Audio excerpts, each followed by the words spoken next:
Hi, my name is Meredith Green and welcome to my garden. Today I'm going to be sharing with you the tips and tricks that I'm going to be using to grow amazing, incredible peppers in my garden this summer. This year I am growing cayenne peppers, jalapeno peppers, and sweet bell peppers. I'm very excited, so let's get into it. The first tip I'm applying to growing a successful harvest is being very intentional about how I choose my variety. The first tip I'm applying in picking out a variety is keeping in mind, especially when it comes to peppers, there's a wide variety of flavors, and most importantly, there's a wide variety of spices. I don't personally like spicy stuff very much, but my husband loves a very, very, very spicy salsa. So think about what you're wanting to do in the kitchen with your peppers, whether you just want to grow bell peppers, whether you want to grow the spiciest ghost pepper. Honestly, I can't help you there. Go find another video. I don't know anything about those. But yeah, so this year I chose cayenne, bell, and jalapenos based on that consideration. The next thing to consider whenever you are choosing a variety to grow is your zone. If you live in the United States, we're separated into zones, and so thinking about what grows well in your climate, in your zone, that's very important to picking out your variety. A really good place to find information about what grows well in your zone is if you live in the United States, each state has an extension office that will have all kinds of information for you that's very local to what you need in your garden. I'm going to link the seeds that I purchased for my garden this year below, just in case you're interested in growing the same thing as me. I think that would be so fun. The next choice you need to make is choosing whether you want to purchase seeds and start them from seed or purchase seedlings. Both are really great options. It just depends on what kind of heavy lifting you want to do and how you want to approach your gardening peppers this year. If you are starting from seedlings, you still want to research what varieties you want, what works well in your kitchen and in your garden and in your area. If you are planning on doing seedlings, kind of skip this part of the video and go out to your local garden center before your first frost hits and grab some seedlings. If you're wanting to make the arduous journey of starting your peppers from seedling, there's lots to consider there. So let's go through what it looks like if you want to start your peppers from seeds. Now, this isn't to scare you away, because if I can do it, you can do it, I promise. But pepper seedlings can be a little harder to germinate than other seeds. That's one thing to keep in mind. Their germination rate is a little bit lower. And they just need specific conditions in order to thrive and grow. And you have the ability to give them those conditions, so don't be freaked out by it. So, what conditions do peppers need in order to germinate? Think about the spiciness of a pepper as you eat it. That doesn't just appear from nowhere.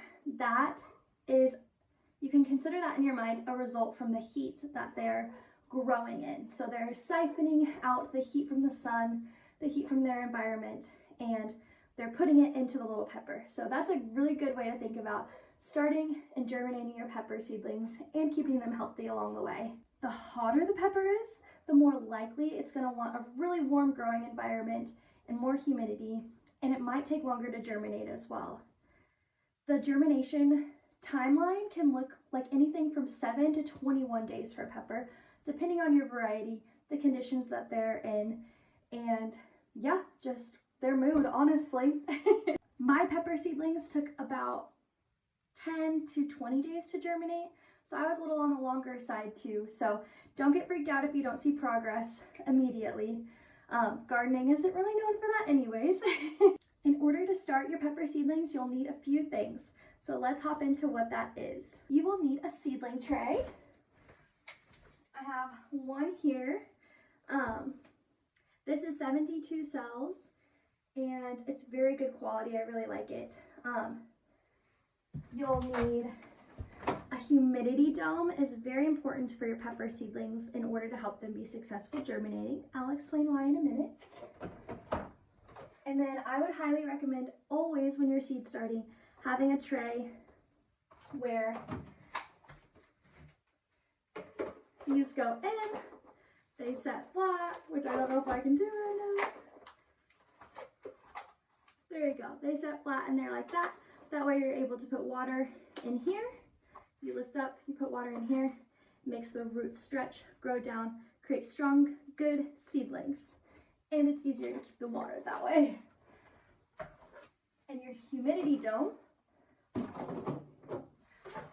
will go over the top of your tray like this, trapping in water, trapping in humidity, and making for a better environment for your peppers to germinate. There are so many different kinds, amounts of seedling trays you can purchase. It really depends on what you want to do in your garden, what you like to work with.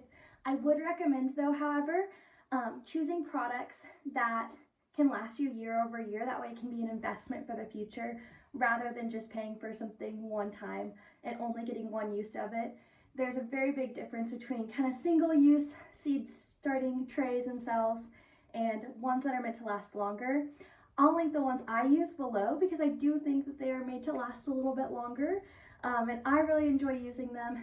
I've purchased some really crappy ones, honestly, from places like Lowe's and Home Depot that barely even got me through 1 year, let alone doing 2.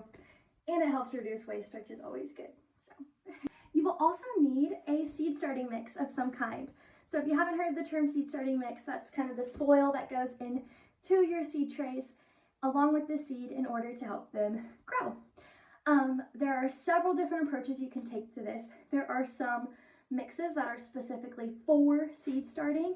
Those work great. I've used them. They're awesome. They are a little more expensive. I've used pure compost before, and that was really successful for me as well. And I've just used garden soil. That has also been successful. In this area, I would try out what works for you, what works for your wallet, what works for your budget, what works for your garden. And you will figure it out. It's not really that delicate what you choose. As a starting place, if you've never purchased anything like that before, I will link below what I use in the description just to give you a starting place to start looking around. One of the 2 last things you'll need is first a grow light. Grow lights are really important. You're growing them inside and they need sunlight, especially when they're seedlings. And so having a grow light is really important. There's so many endless options out there. Some can be very expensive, some can be more appropriate alternatives.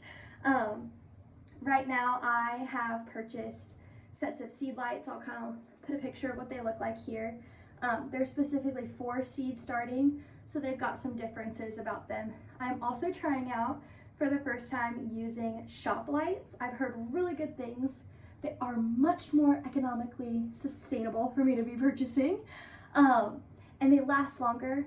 I would encourage you guys, especially this part, if you're wanting to grow more than peppers, if you're wanting to grow peppers every year, more than one thing every year, choose to look at this as an investment because you will get so many years of usage out of these. You're not just paying for it for 1 year. So that's a good perspective to have whenever you're purchasing, because I know it can be overwhelming. So look at it as an investment and shop around, look for what works for you, but you will need some sort of grow light. You will also need heat pads for peppers. I purchased mine off of Amazon. I think similarly to the grow lights, they are an investment. They do help other things other than just peppers germinate. I have them working on my tomatoes right now because my peppers have already germinated. And so yeah, look at them as an investment. I'll link below the ones I got from Amazon. I've only used one kind, and they work really well. And peppers do need that heat. So this really helps efficient germination rates, and it helps seedlings thrive. So they are worth the investment, and they are kind of necessary for your growing pepper journey, especially if you're starting from seed. So once you've secured all of the items that you need in order to seed start, you are ready to go. So what you'll do from here is you will look at the back of your seed packet according to your zone. This will help you figure out when to start them and how to start them. So really the 2 things you're looking at is what date do I need to start my pepper seeds, or what date do I want to start my pepper seeds at, and how deep in order to place them. This will depend on the variety. I think I planted mine at a depth of 1/4 of an inch, which is pretty typical for starting seeds indoors. So you'll just follow the instructions on there, use the soil that you've purchased, and yeah, it should be smooth sailing from there. After you have planted, you will, kind of like I showed you, want to place the humidity dome over your seedlings in order to help them germinate. You'll then put them on your heat pads. Peppers really thrive in 70 to 90 degrees Fahrenheit, so you want to keep your peppers in a range of that temperature. I know my house inside is usually 70 to 72 degrees if my husband's feeling generous. But yeah, this is also an opportunity to not put them near like a drafty window, a door that's constantly opening and letting in cold air, especially if you live in a colder climate where your outdoor temperature is significantly different from your indoor temperature. That's just something to be aware. One tip I'm utilizing for my peppers this year is not forgetting to label them. You can see my sweet peppers, my jalapenos, they're all individual seedlings are labeled. And I have about probably 200 seedlings. And you gotta label them all, otherwise you'll get confused. One final tip that I'm using to help my seedlings germinate this year is always keeping them moist. We don't want to overwater them, but we do want to always keep the seed in there moist. That is going to help it be successful at germinating. The best way to do that is the bottom watering that I spoke about earlier. You put water in that bottom tray, and the soil will absorb it up and the roots will come down in order to meet that water. So that is the best way to keep your plants growing healthy and keep those seeds moist. Okay, so you've got cute little seedlings and they're just looking so good. What do you do now? Well, now it is really important to help them grow, thrive, etc. And how are we going to do that? Well, my first tip I'm applying this year is I put a fan on my seedlings. So it's oscillating back and forth, blowing some wind through each seedling. This will help prevent disease from growing throughout the plants.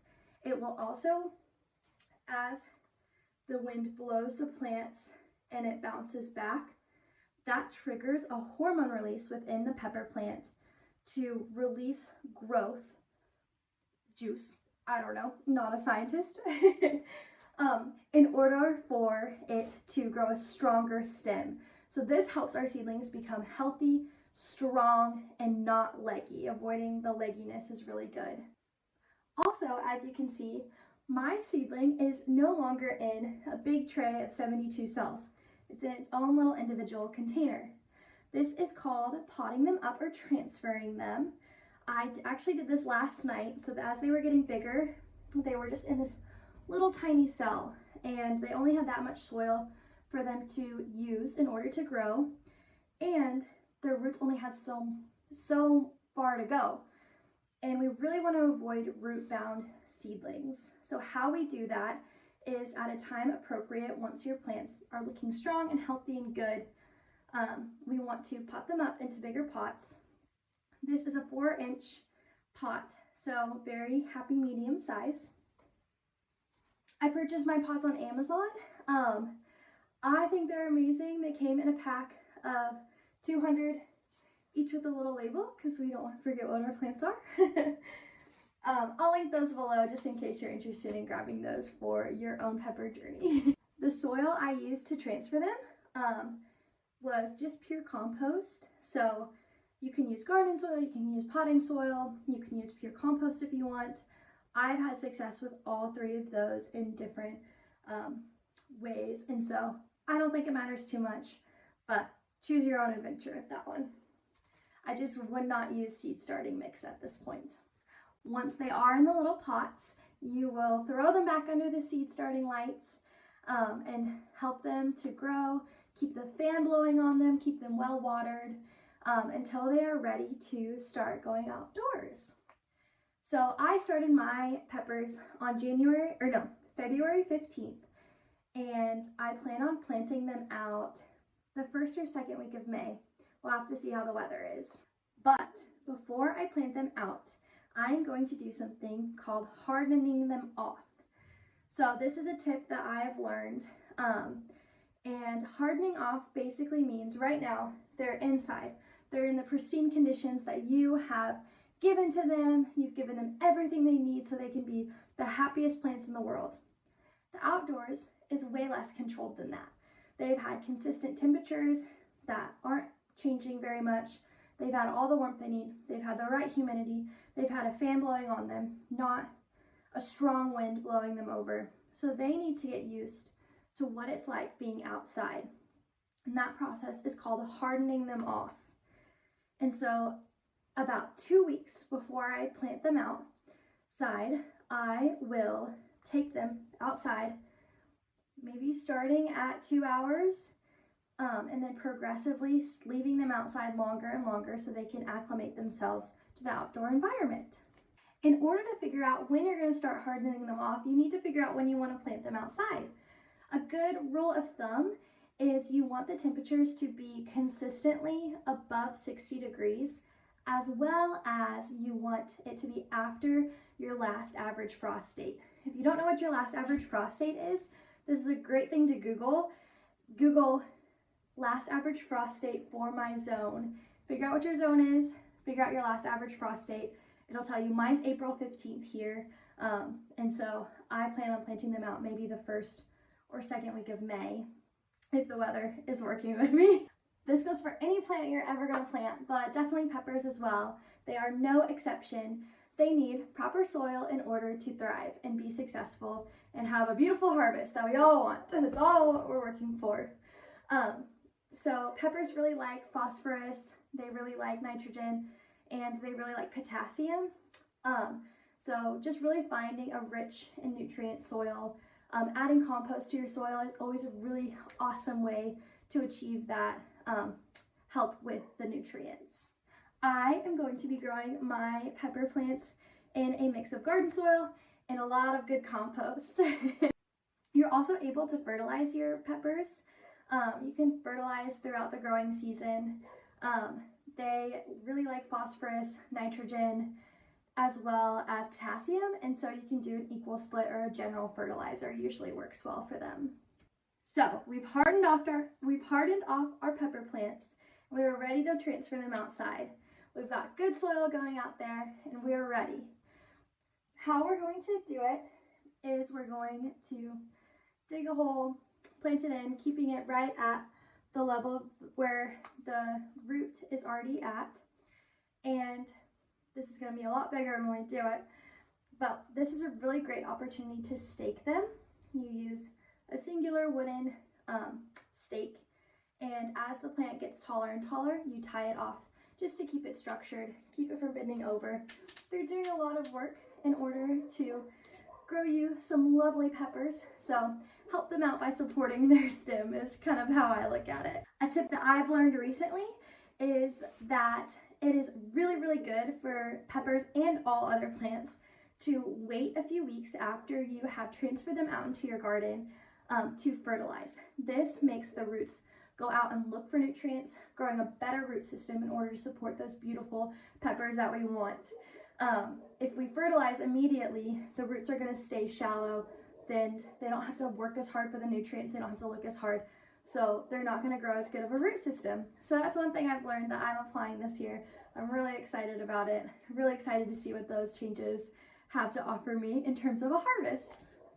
Once we planted our peppers out, really all we have to do is address any issues from here on out. I know that I have a lot of bunnies and a lot of squirrels that are very, very, very hungry in my neighborhood. So those are the two main pests that I am preparing for. I have read a million tips and tricks regarding everything from taking the hair out of my hairbrush and putting it in my garden bed to, building a fence around your whole garden. What I'm going to do in order to prevent these pests from eating my peppers is I'm going to put netting over them. So that'll help hopefully secure them from the pests. We'll see how well it turns out. And then from there, really, it's just troubleshooting anything that may come up. Maybe I'll have aphids, maybe I'll have a disease that I have to troubleshoot. But yeah, I'm gonna learn those tips and tricks as I go, and I'll share them with you guys along the way. And what tips are you guys using to grow your peppers? Please share them. I need all the tips and tricks I can get. I need all the help I can get. I'm always looking to learn more. And so leave in the comments any tips that you have for me. Also leave in the comments any varieties of peppers you love. My husband loves spicy, salsa, so if you got any spicy peppers I should add to my salsa, let me know in the comments. I'm really excited to read those. Thank you so much for watching, and I'll see you next week in the garden.